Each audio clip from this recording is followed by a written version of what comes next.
Aj vy si chcete cez víkend oddychnúť a pritom super navariť, aby vás všetci zbožňovali?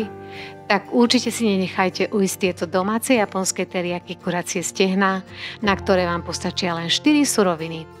Chrumkavá koža s glazúrou, šťavnaté mäsko, sladkoslaná príchuť a to všetko v jednej panvici. A je to ozaj jednoduché. Kuracie stehna dáme do panvice s kožou na dno a smažíme, až pokiaľ koža nie je zlato hnedá. Potom otočíme na druhú stranu, ale úplne nedovaríme. Vyberieme z panvice a už len postupne pridávame cukor, sojovú omáčku, mirin a sake. Varíme, až pokiaľ sa cukor neroztopí a omáčka nepení. Potom opäť dáme do panvice kuracie stehná kožou na dno a priebežne prekladáme, až pokiaľ omáčka neskaramelizuje. Kuracie stehná vyberieme na tanier a polejeme touto karamelizovanou teriyaki omáčkou. Dobrú chuť!